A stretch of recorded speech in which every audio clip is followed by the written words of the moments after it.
à l'ISEN aussi, hein, il faut le préciser. Je suis enseignant-chercheur ici, hein, dans cette école. Et je m'occupe d'une majeure consacrée à l'innovation. Donc moi, je m'occupe d'étudiants qui ont envie, d'étudiants ingénieurs, mais qui ont envie de donner une coloration à leur formation vers l'innovation. Donc voilà. Je ne vais pas m'amuser à définir l'innovation maintenant. À part ça, qui êtes-vous, Guillaume? Eh bien, ma foi, je suis un Varois d'adoption, vendéen de naissance. Je suis un papa, je suis un mari, je suis un motard. On en demandait pas tant, hein.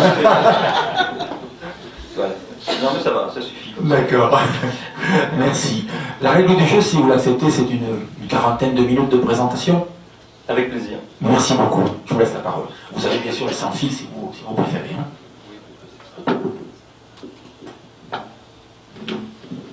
Bon voilà, alors bonjour à toutes et tous. Donc la difficulté bien sûr c'est, comme je ne connais pas l'auditoire a priori, c'est de faire une présentation dans laquelle il y aura différents niveaux ou un peu de tout, pour essayer de vous satisfaire ou de vous intéresser. Ce qu'il y a, c'est que je connais déjà des gens dans la salle. Il y a parmi vous des entrepreneurs du web, j'en vois plusieurs, donc sur ma partie web, ils ne seront sûrement pas surpris. Il y a des étudiants, donc ils ne seront moins surpris sur d'autres. Alors on va essayer de jongler entre tout ça hein, pour essayer de vous faire un bon équilibre. Donc, de quoi s'agit-il? La gestion de projet, les outils du 2.0. Vous voyez, il y a 4 parties, hein, c'est 4 carrés blancs. On va commencer en haut à gauche par essayer de se poser la question de qu'est-ce que c'est que ce monde dans lequel on vit, ce monde numérique, quelles sont ses particularités, et en quoi les outils habituels que l'on connaissait pour gérer les projets sont ou pas adaptés. J'ai une présentation qui est vraiment axée sur les outils, hein, pas sur les méthodes ou les comportements. En cela, ça sera très complémentaire, je pense, de la personne qui suivra. C'est vraiment les outils. Dans un deuxième temps, je vais dire, finalement, si les outils ne sont pas super adaptés, c'est quoi les vrais besoins aujourd'hui, dans le contexte actuel d'incertitude, les besoins que j'ai en termes d'outils, c'est ce qu'il y a en haut à droite. Ensuite, on ira voir, finalement, qu'est-ce que ça veut dire réellement? Aujourd'hui, il y a des fortes tendances qui sont en train de se dégager.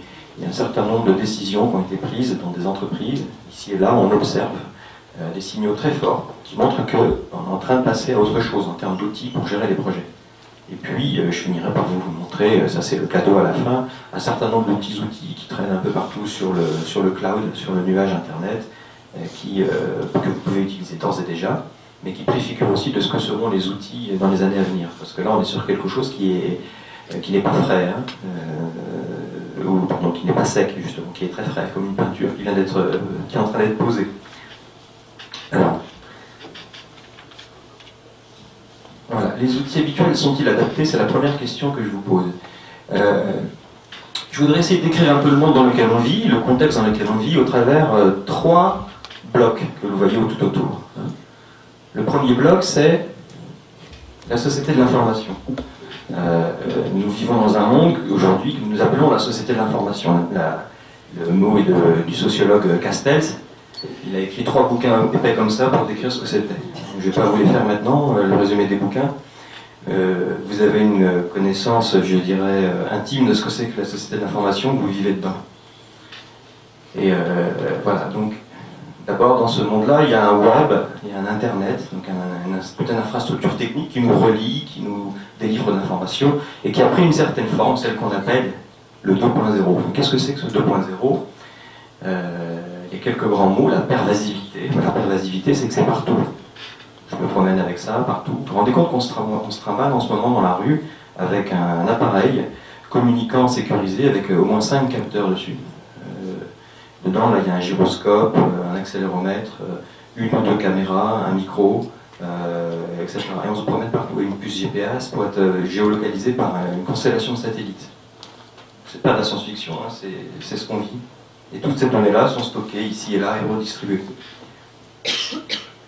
Mais la particularité, c'est qu'il y a une coproduction de l'information. Hein. Vous êtes tous TF1. Pendant longtemps, il y avait quelques diffuseurs, quelques médias qui vous envoyaient de l'information et on la recevait. Aujourd'hui, dans ce Web 2.0, nous sommes tous coproducteurs de l'information. On coproduit le Web, on coproduit l'Internet. Et tout cela arrive et nous produit une certaine fatigue, la fatigue de l'utilisateur. La surcharge cognitive, comme disent d'autres scientifiques. Voilà. Et donc il y a vous voyez, je vous ai mis Obama en bas parce que j'adore cette image d'Obama. Vous voyez là, vous voyez Obama à Berlin en train de faire un discours. Et puis si on se rapproche un petit peu d'Obama, qu'est-ce que vous voyez dans la foule? Des milliers de capteurs. Dizaines de milliers de capteurs. Voilà. Ça, c'est une belle image de ce que c'est que la société de l'information. Et qu'est-ce qui se passe le lendemain? Vous allez sur Flickr, vous tapez Obama Speech Berlin, et vous retrouvez toutes ces milliers de photos qui ont été prises par les gens qui étaient dans la foule. Les photos d'Obama, des photos du public, etc. etc. C'est ça le web coproduit par des centaines de milliers de personnes chargées de capteurs. Ça, c'est le monde. Maintenant, si je vais traduire ça dans la vie de nos projets, qu'est-ce que ça veut dire? Est-ce que vous croyez qu'il y a une grosse différence entre ce que je viens de vous décrire et le mail dans les projets? Parce que vous êtes sur un projet, vous posez des actes, vous faites des réunions, vous avez dans la salle 10 personnes, 15 personnes qui ont des capteurs qui vont créer de la donnée et la diffuser. Et c'est comme ça qu'on se retrouve assez rapidement avec 115 mails par demi-journée dès qu'on est embauché sur 2-3 projets. On se met tous en copie de tout, on fait un reply all et on se crée des informations redondantes dans tous les sens. Et on fait exploser nos boîtes mail. Voilà. Donc là, ça c'est le premier aspect, c'est cette société d'information-là, on la retrouve aussi dans nos mails et dans nos projets. Deuxième point, là c'est d'autres chercheurs, l'école des mines, nos collègues de l'école des mines ont lancé il y a 5-6 ans le terme de... On est dans le monde de l'innovation intensive. Bon, qu'est-ce que c'est que cette innovation intensive? D'abord, la première chose qu'ils ont remarqué, et qu'on remarque, c'est qu'il y a une crise d'identité des objets. Qu'est-ce que ça veut dire? Ça veut dire que pendant des années, si j'étais dans l'automobile, je fabriquais des automobiles, j'embauchais des ingénieurs fabricants des automobiles, et je travaillais avec des fournisseurs spécialisés de l'automobile. Si je fabriquais un ordinateur, c'était pareil, si je fabriquais des ponts, c'était pareil, et des téléphones, c'était encore autre chose. Seulement, ça c'est fini, depuis 5-6 ans, il y a une crise d'identité des objets. Une voiture, c'est devenu un objet communicant, un ordinateur, c'est devenu un téléphone c'est devenu un tablette PC, etc., etc., etc. Donc on a du mal à situer un objet dans une lignée. Du coup, on a du mal à savoir sur quoi on se repose pour faire un projet, sur quelles compétences, etc., etc. Donc, c'est le tableau qui est en bas, on verra la convergence. L'autre chose, c'est le taux de renouvellement. Le taux de renouvellement des objets s'est accéléré d'une manière hallucinante. Prenez l'industrie automobile, actuellement c'est une voiture tous les ans ou tous les 2 ans que les constructeurs sont tenus de sortir. Dans les années 70-80, lorsqu'on sortait un modèle, c'était pour 8 ans.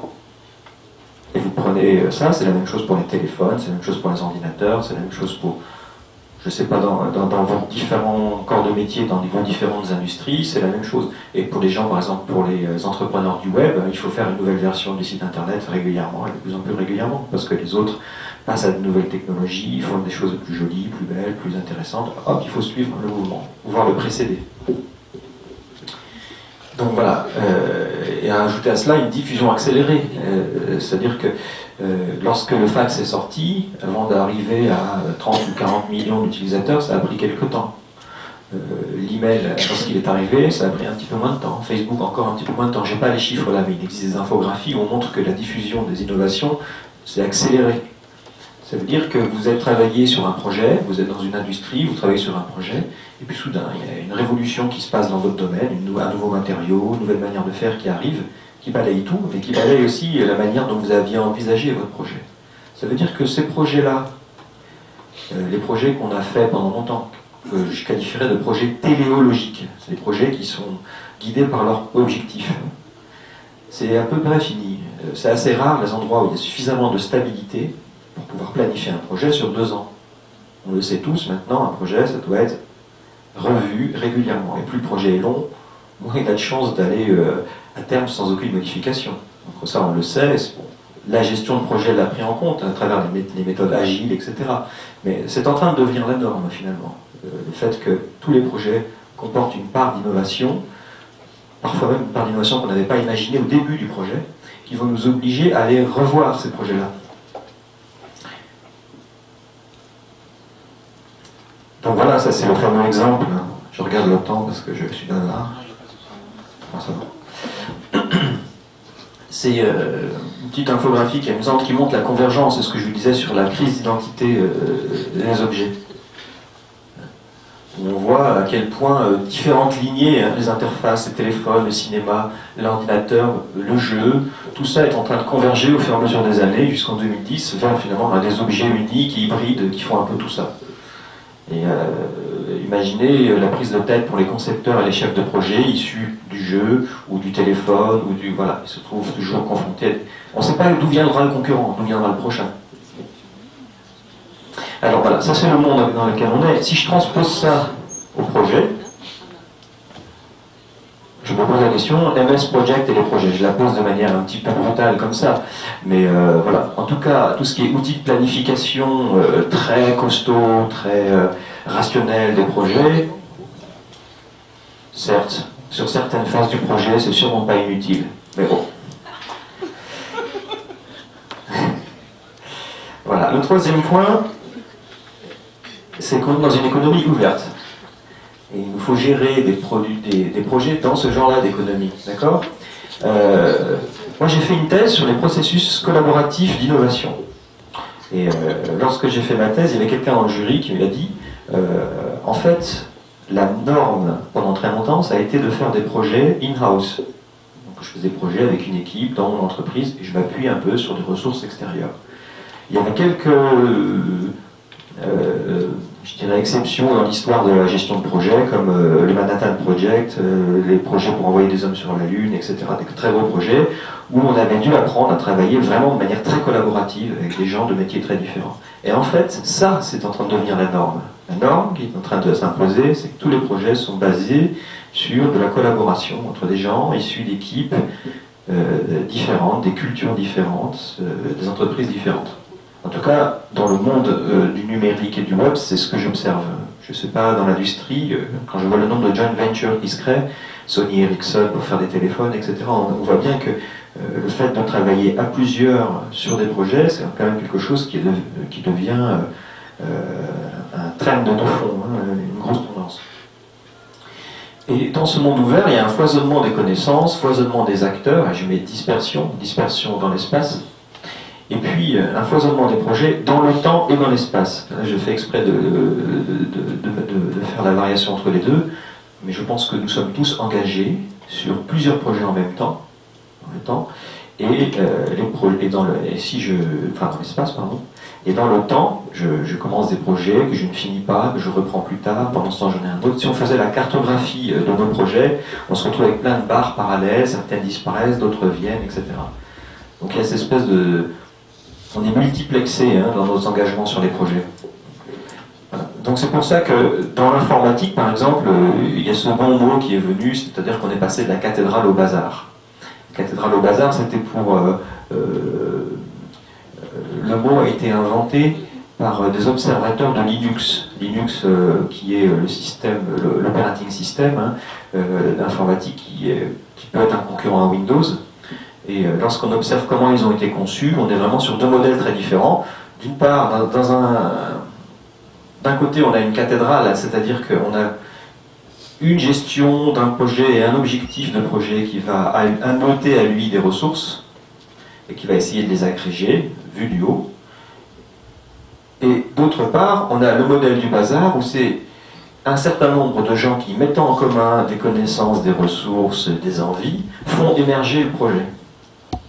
Donc dans le bazar, ce sont les individus, les ressources, leurs connaissances qui font émerger le projet. Dans la cathédrale, c'est l'idée qu'on veut y faire une cathédrale, c'est le projet qui fait qu'on va agréger et attirer des gens du monde entier pour venir travailler. Et on est entre les deux, entre la cathédrale et le bazar dans nos projets. Sachant que le bazar ici n'est pas employé de manière péjorative. Il est employé justement pour montrer le côté libre, ouvert, émergent de la chose. Voilà. Là, je reviens en arrière, excusez-moi. Hop, voilà. Donc du coup, ça me pose une troisième question, c'est groupware et projet. Groupware et tous ces logiciels, je dirais, soit des extranets sécurisés, soit des intranets qui permettent à des gens de travailler, de collecter des ressources. Est-ce que c'est bien adapté à ce qu'on est en train de décrire dans ce monde-là? Je vous donne un exemple. Vous faites un projet qui dure 3 ans. Vous avez créé un groupware, vous avez créé un système d'information qui permet de gérer et de coordonner vos projets. Et puis soudain, il y a, à une certaine phase du projet, vous avez besoin d'un nouveau partenaire.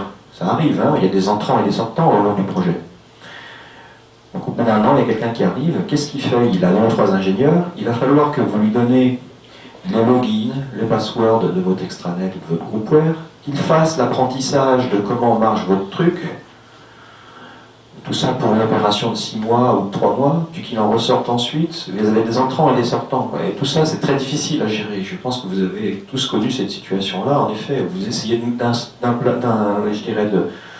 mettre en place une méthode de travail avec un outil que vous avez payé très cher, et les gens ne se l'approprient pas, parce que c'est certes très pratique, enfin le temps qu'on y met pour essayer de comprendre comment ça marche, où sont les ressources, où sont les données, on a un taux d'usage qui est assez faible en fait. Voilà. Donc tout ça, ça nous dresse un tableau.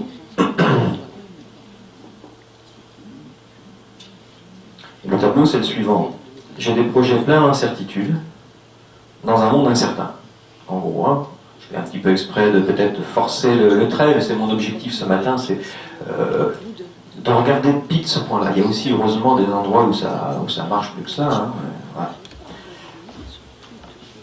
Alors une fois qu'on a dit les outils sont-ils adaptés, vous avez vu que j'ai fait exprès de faire ressortir 3 points. À partir de ces 3 points-là, j'inverse le raisonnement, je me dis, bon, une fois que j'ai identifié 3 points qui sont embêtants sur les projets et dans le monde dans lequel je vis, je me dis, ben, finalement, pour résoudre ces 3 problèmes-là, quels sont les outils dont j'aurais besoin? Donc on va aller voir les outils, mon cahier des charges. Et on voit bien que, dans un premier temps, ce que j'ai envie, c'est de capter l'attention. Hein, vous avez vu, dans la société de l'information, il y a une surcharge cognitive. Donc j'ai envie de capter l'attention des gens, de faire en sorte qu'ils travaillent avec moi. Il y a des économistes aujourd'hui qui carrément parlent de l'économie de l'attention. Il y a une économie de l'attention. Vous vous souvenez, le tollé qu'il y a eu il y a quelques années, lorsque le patron de TF1 a dit « Je vends du temps de cerveau disponible ». Vous vous souvenez de ce mot? Ça avait fait un scandale. Mais en fait, c'est parce que c'était sorti de son contexte. Il était à un forum sur l'économie des médias, et il y avait une conférence sur l'économie de l'attention. Et lui, il disait, oui, ben moi, en fait, j'ai des gens captifs devant l'écran de TF1, j'ai donc leur attention. Et je vous vends ce temps d'attention, vous êtes aux communicants, en vendant de la pub. D'accord? Donc c'est du temps d'attention. Moi, chef d'un projet, finalement, je suis un peu, si je le prends sous l'angle de l'économie de l'attention, je suis un peu dans la même problématique. Je sais que les gens sur qui je compte dans mon projet sont des gens en surcharge cognitive, sont assaillis de partout, et moi, je veux capter leur attention. Je suis TF1 et je veux qu'ils viennent sur mon projet plutôt que les autres. Donc j'ai cet impératif. Le deuxième impératif, comme on a dit, MS Project et ses limites, j'ai besoin de savoir faire des itérations. Donc mon deuxième truc, c'est que je veux permettre l'adaptation. C'est-à-dire, faire des itérations, c'est bien, mais si à chaque cycle je perds tout ce que j'ai appris, tout ce que j'ai fait, c'est pas bien. Donc, faire des itérations, c'est surtout capitaliser, faire des apprentissages. D'accord? On ne va pas jeter le bébé avec l'eau du bain.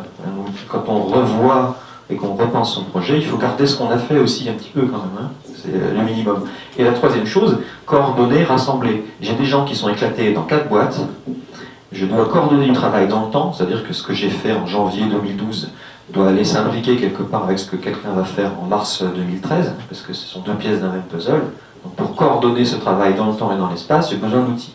Donc c'est ça mes 3 besoins. Et ça, comme par hasard, c'est vraiment un point très fort de ce qu'on appelle l'Internet 2.0. On va voir comment on peut utiliser ces outils-là pour essayer de résoudre cette équation. Donc là, je vais essayer de faire en sorte que vous ne soyez pas malade.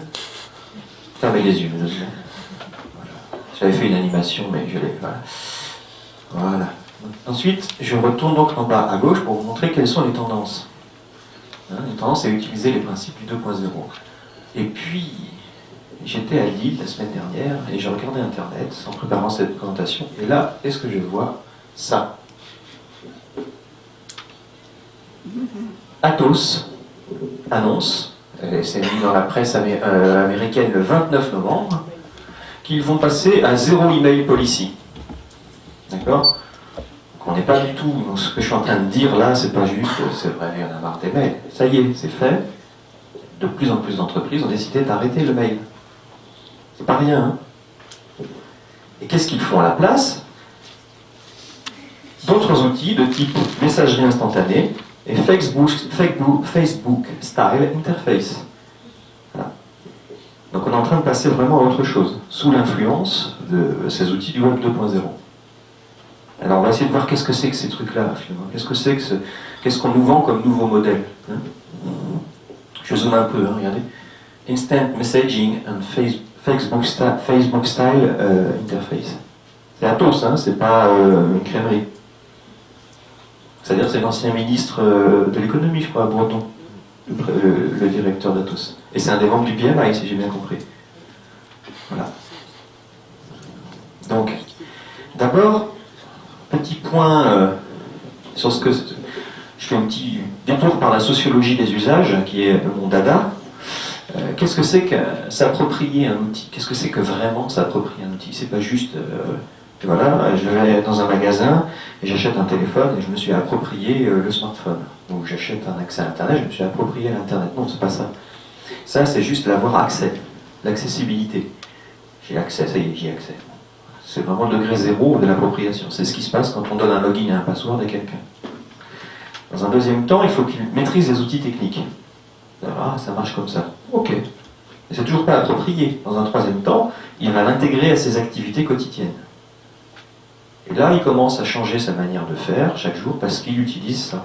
Ou parce qu'il utilise Facebook. Ou parce qu'il utilise l'email. Ensuite, dans un quatrième temps, il va commencer à mettre de la créativité dans l'usage. C'est-à-dire, je vais rajouter une application parce que je me suis rendu compte que quand je vais courir, j'aime bien savoir combien de temps j'ai fait. Donc voilà, je commence à être créatif, je fais un copier-coller, je le publie sur Internet, super. Ensuite, il y a la médiation d'un collectif. C'est-à-dire que je vais sur Internet, je vais aller sur des forats, je vais en discuter avec mes amis qui me disent « tu devrais faire comme ceci, tu devrais faire comme cela ». Et on apprend collectivement. Il y a une appropriation collective. Et là, c'est voilà. Et le dernier degré d'appropriation, c'est quand carrément on arrive à une représentation collective. Et j'ai un magnifique exemple que j'ai entendu récemment. C'est pendant les révolutions arabes, dans un bar, un jeune dit, c'est un journaliste qui a entendu ça, il dit « Je suis content, j'ai 10 euros, 10 dollars, je ne sais plus, je vais pouvoir me payer mon Facebook. » Voilà. Qu'est-ce qu'il voulait dire par là? Il est en train de dire qu'il pouvait se payer son abonnement au haut débit. Mais Facebook, on n'en est plus là, c'est une représentation collective. Facebook est en train de devenir une représentation collective de l'Internet. Voilà. Il peut se payer son Facebook. Et il est là le temps de cerveau disponible aujourd'hui. Hein. C'est pas TF1, c'est sur Facebook, hein. Plusieurs heures par semaine, hein, selon les catégories d'un peu tout le monde. Ce qui fait que maintenant, je peux dire que les gens se sont appropriés complètement la métaphore de Facebook. Et c'est quoi la métaphore de Facebook? C'est une métaphore du mur.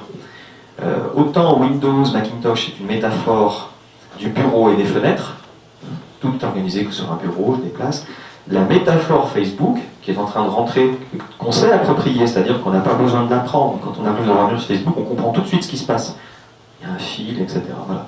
Cette métaphore, alors, les boîtes mail essayent de le récupérer péniblement. Hein. Ça, c'est une copie de mon bureau, donc il y a des gens sans doute que vous connaissez. Donc, péniblement, ils essayent de faire une métaphore comme ça. Mais c'est pas du tout aussi beau et aussi puissant que cette métaphore-là. D'accord? Ça, c'est une métaphore Facebook. Cette métaphore-là, elle est bien plus belle. Parce que c'est pas juste une petite ligne, c'est étendu. Et puis, on y met des liens. Donc, les gens peuvent cliquer là-dessus. On peut faire des likes, on peut dire qu'on aime bien, etc. Il y a même un chat ici, tag discussion instantanée. Donc je peux discuter avec les gens qui sont en ligne. C'est une super métaphore pour se micro-coordonner et pour capitaliser les connaissances. Et en plus, ce qui est formidable, c'est que vous avez une partie asynchrone, ici, quand vous publiez quelque chose sur le mur et que les gens répondent. Ils ne sont pas tenus de répondre dans la seconde, ils peuvent répondre dans l'heure, dans les 2 heures, le lendemain. Et vous avez une partie synchrone, qui est le chat. Et c'est ce qu'on essayait de faire avec le mail, hein, bêtement, depuis il y a quelques années. On essaye d'utiliser le mail pour tout, en fait. Que ce soit pour la communication asynchrone, qu'est-ce que vous faites le lundi 14 avril, est-ce que vous pourrez venir, ou où tu as mis mes clés. On peut demander des trucs comme ça maintenant par email, ce qui est ridicule. C'est pour ça qu'on s'entend plus les copies. Avec la métaphore du mur, vous mettez personne en copie. La copie, c'est que c'est sur le mur. Si vous voulez que quelqu'un le sache, vous le publiez sur le mur. C'est un espace public pour les gens participant au projet. Donc, il suffit que j'ai pas besoin d'être en copie. On me dira c'était sur le mur, t'as qu'à aller voir le mur. Donc j'ai plus besoin de mettre en copie. Vous voyez l'avantage du mur. Il y a d'autres appropriations qui sont liées à ça. Hein. Il y a l'appropriation du social graph. C'est autre chose. Je vais en parler 2 minutes parce que c'est hyper important. Je suis combien au temps 24 minutes, ça. Alors le social graph, c'est autre chose, qui est lié à Facebook et qui est lié aux réseaux sociaux. Avec ces réseaux sociaux, on est en train de matérialiser et de médiatiser nos réseaux sociaux. Il faut bien se rendre compte que pour moi, un réseau social, c'est pas Facebook, c'est pas LinkedIn. C'est le fait que je connaisse Jean-Michel, Jean-Michel connaît Agnès, maintenant je connais aussi Agnès, on forme une triade comme ça, on se connaît tous les trois. Agnès connaît peut-être des gens avec qui elle a un lien, mais cette personne-là, je la connais pas moi. Avec Facebook, à la limite, je peux la connaître, ça rend visible les connexions. Mais le réseau social existe sans la médiation. Mais avec Facebook, on s'est mis à équiper notre réseau social. On l'équipe, on le médiatise, on le rend patent, réel, et on se promène avec. C'est mon capital social. Et c'est ça le social graph. C'est que maintenant, ce qui est en train de se développer, vous l'avez remarqué peut-être, c'est quand vous vous inscrivez à un nouveau site internet que vous ne connaissiez pas. On va prendre un exemple, Spotify, site de musique. Donc, c'est interfacé avec ma musique que j'ai moi, donc Spotify me permet d'écouter de la musique en live, en streaming, et puis de temps en temps j'ai une petite pub. Et quand je me connecte à Spotify, il me dit, tu veux créer un login et un password comme un idiot, ou tu veux te connecter via Facebook? Via Facebook, j'autorise Spotify à voir mon Facebook, et là il me dit, super, tu as 15 de tes potes Facebook qui sont déjà sur Spotify. Ah, génial! Donc je suis content parce que je vois tout de suite tous mes potes qui étaient sur Spotify, je vois ce qu'ils font, je vois ce qu'ils écoutent, etc. Et donc, c'est ça le social graph. J'ai importé mon réseau social avec moi dans les autres applications. Et on commence à s'habituer à faire ça aussi. Alors imaginez ce que ça représente sur un point professionnel. Ça fait depuis les années 80 que des gens comme Mark Granovetter ont remarqué qu'il fallait absolument observer l'économie en prenant en compte son encastrement social. Parce qu'en fait, la performance d'une entreprise, d'un projet, d'une action, elle n'est pas liée que à la qualité de la gestion des outils ou des décisions, mais elle est aussi beaucoup liée au lien qu'il y avait, au fait que je connaisse un tel et un tel. Et c'est indissociable. On peut difficilement, par exemple, je vais vous donner un exemple tout simple, on peut difficilement comprendre pourquoi Danone s'est installé en Russie dans les années 90 si on ne sait pas que Ribou était copain avec Rostropovitch. Donc vous voyez bien que le lien entre les relations sociales et les décisions économiques, il est très fort. Donc voilà, cet encastrement-là, il est réel. Et donc imaginez sur nos projets aujourd'hui, vous passez d'un projet à l'autre, hein, on est encastré dans des milieux, on change de boîte. En même temps, moi, quand je change de boîte, je ne me fâche pas avec tout le monde. Et puis je garde des collègues, des copains, et puis quand je vais ailleurs, je peux continuer à les appeler. Mais c'est ça en fait, on va se promener avec son social graph. Alors ça, c'est en train d'être approprié aussi, hein, puisque ça a du sens de dire c'est mon réseau. Et le dernier truc que je voulais vous montrer, c'est l'appropriation du groupe, de la communauté. C'est pas un réseau, une communauté, hein, c'est pas pareil. Un réseau, ce sont des liens entre des gens. Une communauté, c'est le fait de partager en commun quelque chose.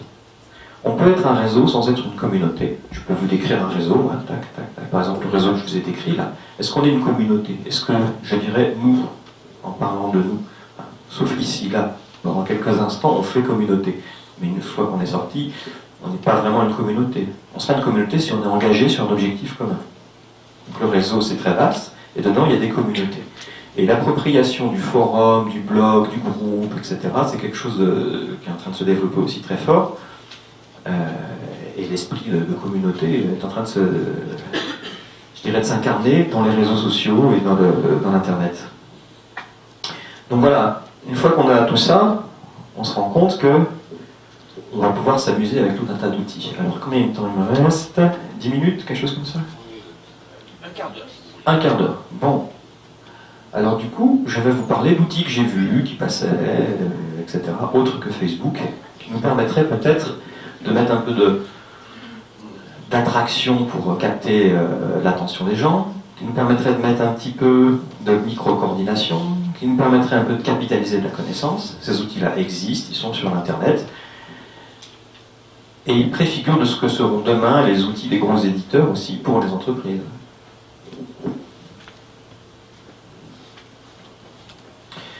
Voilà. Alors déjà, je mets en avant Facebook plus smartphone au départ. Parce que pour moi, c'est vraiment ça la métaphore d'aujourd'hui. Hein. Le mur Facebook et le smartphone. C'est ça, on sait approprier ces outils-là. Si demain je donne ça à quelqu'un rentre dans la boîte, je lui dis écoute, le mur il est là, voilà ton smartphone, je n'ai pas besoin de lui payer une formation de 4 fois 16 heures hein, sur la coordination, sur l'usage de ces technologies. C'est bon, c'est fait, il les a. Ce qui n'est pas le cas avec un logiciel que je vais lui lancer. Hein. Vous savez, chez nous on a un logiciel maison, il est compliqué, voilà comment ça marche, et hop, c'est parti, genre SAP, des trucs comme ça, pour des heures et des heures de formation. Là, vous donnez quelqu'un qui arrive à un mur et un smartphone, c'est bon, il se l'est approprié tout de suite au niveau des outils, tout de suite opérationnel. Alors, je vous rappelle ce qu'on a envie de trouver. Capter l'attention, permettre l'adaptation, coordonner, rassembler. Alors déjà, pour capter l'attention, ce qu'on peut utiliser, c'est ce que je suis en train d'utiliser là, c'est Prezi. Le logiciel de présentation que j'utilise là, c'est Prezi. Ça permet de la laisser en ligne. D'ailleurs, la présentation que j'ai faite, elle a une adresse URL. Vous allez la voir sur Internet tout de suite. Je peux l'envoyer, je peux la coller sur mon mur Facebook. Tac. D'ailleurs, elle va apparaître dans une petite fenêtre dans Facebook. Vous pourrez la voir dans votre page Facebook, sans bouger. Vous pourrez la voir sur Internet sans bouger. Il y a le fameux SlideShare. Hein. Le PowerPoint n'est pas mort. Hein. Parfois, faire une présentation linéaire, c'est très bien aussi. Ça dépend vraiment du message qu'on a à faire passer. Hein. Et vous avez le SlideShare, donc qui permet de mettre en ligne des présentations. Donc tous vos PowerPoint que vous avez qui traînent sur vos ordinateurs, vous pouvez les mettre ce soir sur SlideShare. Avec des mots-clés qui vont bien, les gens pourront vous retrouver. Ça sert à vendre un projet. Hein. Dans un projet, il y a des phases où on a envie de le vendre, on a envie de le montrer. Soit au début, soit à la fin, soit quand on cherche des nouvelles ressources, soit quand on veut le vendre en interne parce qu'on cherche du financement. Il y a tout un tas de raisons pour lesquelles on a besoin de présenter un projet. Avec un beau SlideShare, maintenant, SlideShare, il est compatible smartphone et iPad et tablette.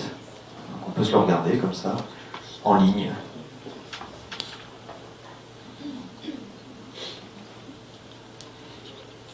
Alors, autre chose, vous connaissez peut-être, comment il s'appelle ce truc-là, que tous mes étudiants utilisaient. Où est-ce qu'ils sont? Il y a des étudiants ici?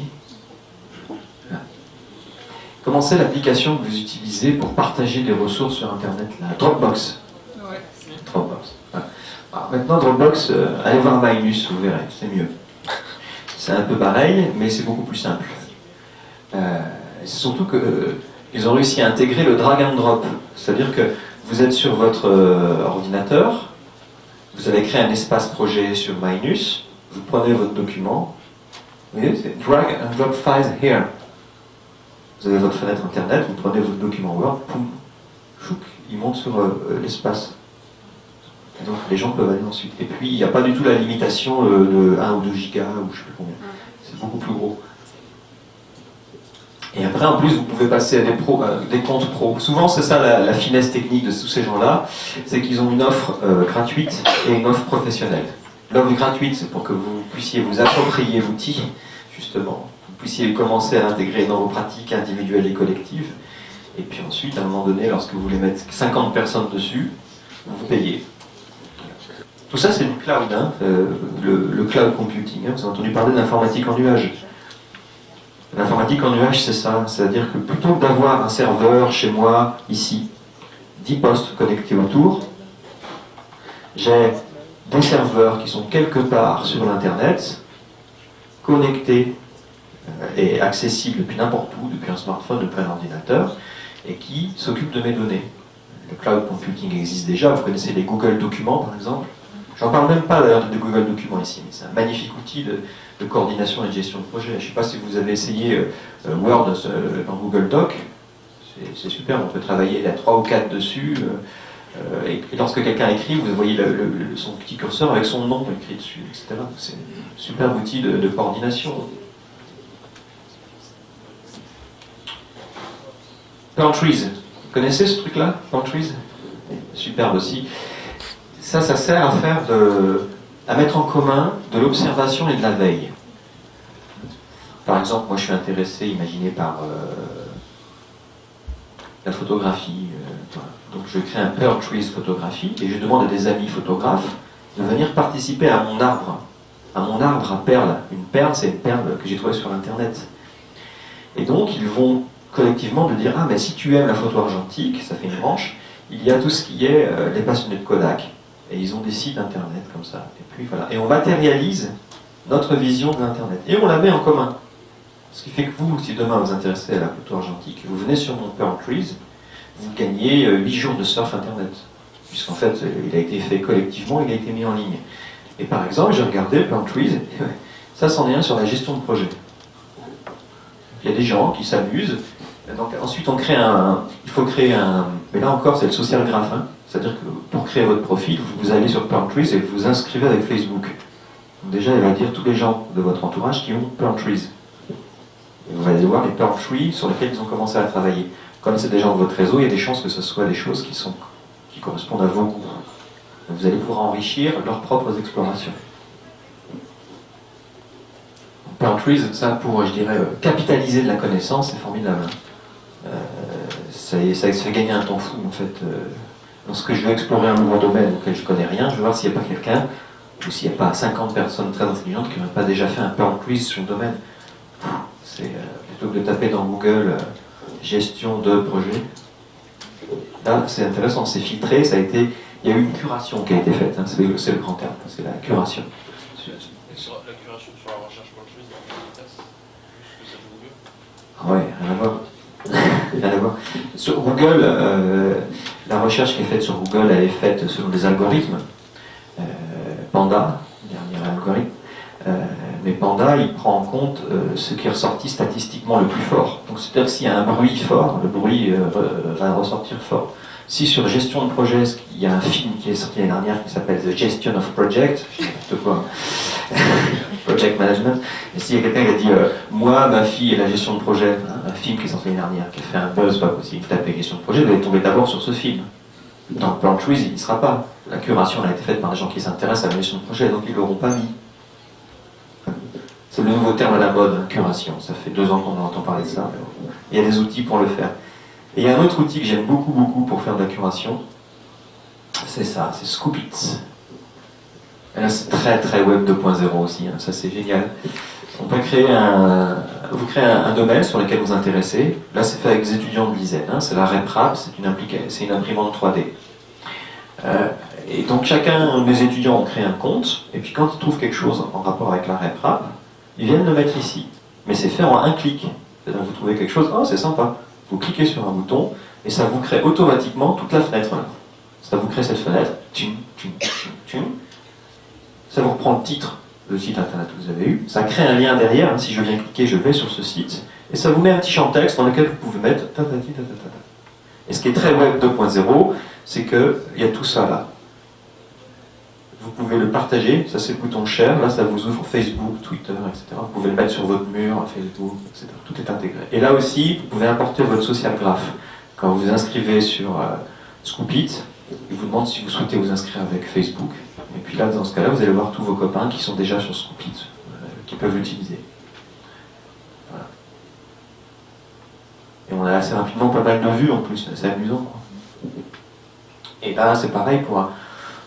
lorsque vous êtes en période de veille sur un projet, c'est bien quoi d'avoir, je dirais, un Scoopit pour votre projet.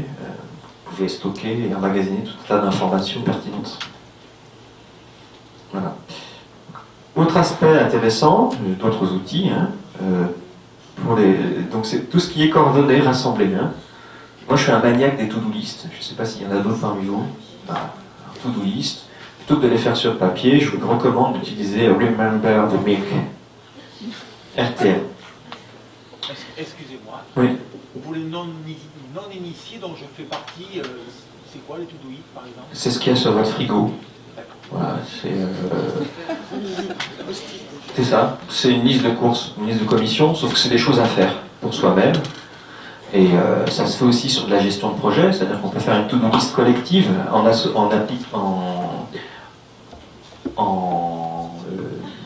donnant les tâches aux membres du projet. C'est-à-dire que le chef de projet dit voilà, il faut faire ça, ça, ça, on estime On va estimer tout un tas de tâches à faire. Ça, vous connaissez tous en gestion de projet. On estime les tâches à faire, on évalue le poids des tâches à faire, et on les alloue. On va dire, toi, tu vas t'occuper de celle-ci, toi, tu vas t'occuper de celle-ci. D'accord? Eh bien, Remember the Milk permet d'automatiser complètement ça, de faire une to-do list collective. Vous pouvez créer autant de to-do list que vous voulez. Là aussi, il y a une version payante. Hein. Au-delà de, je sais plus, 15 ou 20 utilisateurs utilisant RTM, il faut payer. Et puis, Remember the Milk a sa version smartphone. Donc ensuite, vous vous promenez, vous avez votre to-do list avec vous. Et là, par exemple, je me suis amusé à faire un to-do list pour cette conférence, vous voyez. Définir le plan de la présentation, envoyer une invitation, réunir les informations nécessaires, valider la répartition du temps, c'est ce que j'ai fait avec vous quand on s'est appelé au téléphone. Donc là, j'ai fait une copie d'écran avant, elles étaient inachevées, là, toutes ces tâches. Alors là, aujourd'hui, si on regarde dans Remember the Milk, elles sont faites. Et là, je m'étais fait une to-do list pour cette conférence-là. Et je l'ai fait sur Internet devant mon ordinateur, pendant que j'étais tranquille, mais après, elle me suit. Elle me suit ici, elle me fait des rappels, je peux programmer pour qu'elle me fasse des rappels, etc. Je ne vais pas tout vous l'explorer parce qu'il y a beaucoup de choses à faire, mais vous voyez, vous pouvez regarder ce que j'ai. Il y a une vision à ce que j'ai à faire cette semaine, ce que j'ai à faire aujourd'hui, etc. Et tout ça, c'est sur le cloud, c'est sur un serveur, vous ne savez pas où il est ce serveur. Il peut être en Californie, je ne sais où. Voilà. Et donc ça, pour permettre de micro-coordonner des gens qui sont nomades, qui sont sur 15 projets, qui sont ailleurs, c'est une bonne outil. Facile d'accès, vous y mettez votre social graph, vous êtes sur un mur, enfin voilà, c'est impeccable. Vous voyez, après, vous avez différentes... vous pouvez envoyer la tâche à quelqu'un si vous êtes le chef de projet. Voilà, vous pourrez passer du temps à l'observer, Remember the Milk, c'est une belle appli. Il y en a d'autres, hein. Il y a d'autres applications de ce genre. Autre application que j'adore en ce moment, c'est Tumblr. C'est The Rising Star, comme on dit.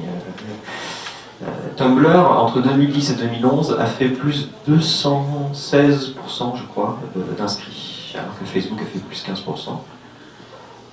Bon, il partait de beaucoup plus bas. Hein. Tumblr, c'est une application qui permet de faire rapidement des blogs. Et vous pouvez faire un blog privé, c'est-à-dire que vous pouvez faire un blog fermé à 10 personnes.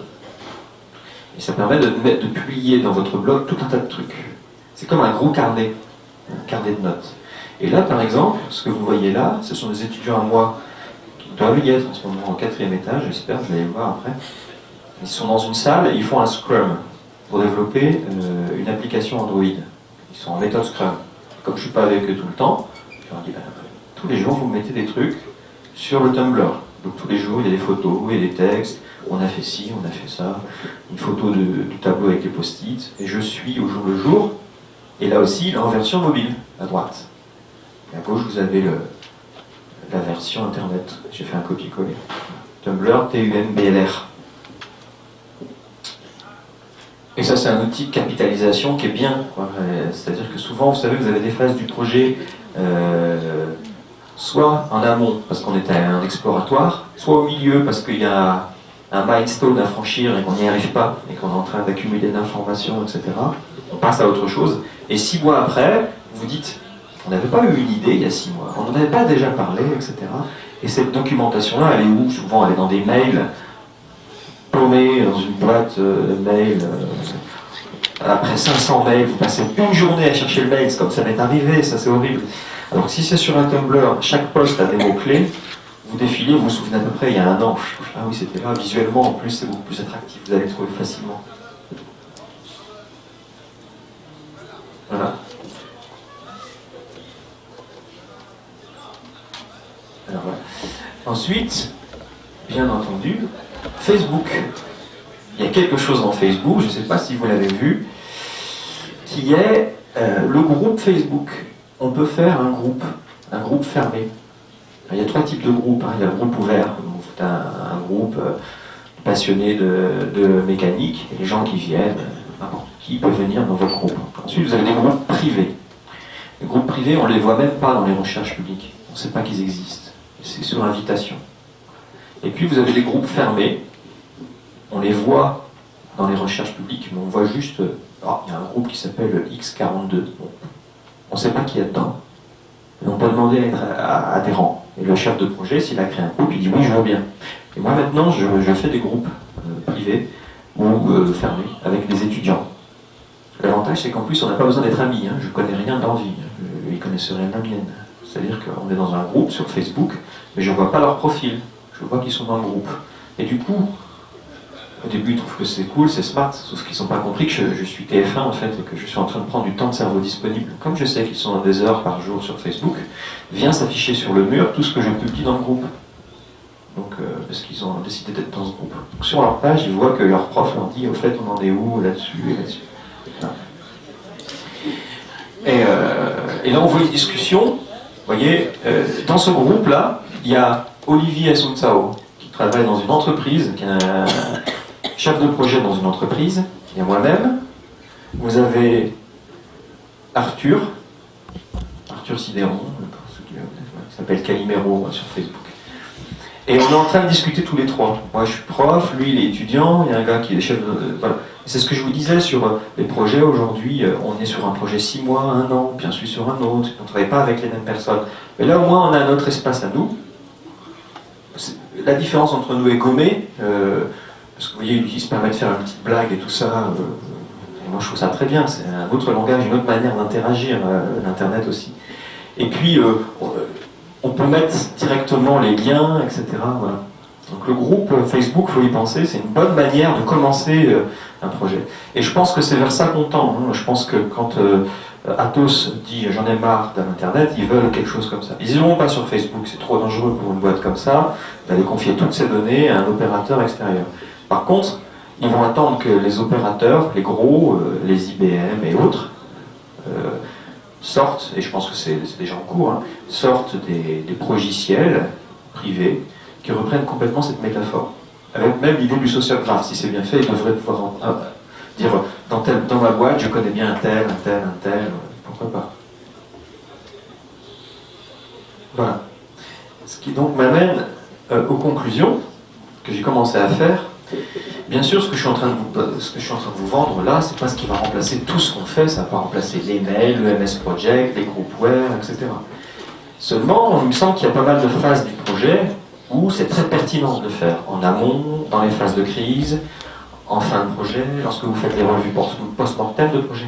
Une revue post-mortem de projet, hein, quand le projet est terminé, marché ou pas marché, c'est toujours bien de faire une revue. Imaginez que vous fassiez un blog, vous balanciez tout sur le blog, c'est fait, il est quelque part, vous pourrez le retrouver. Voilà.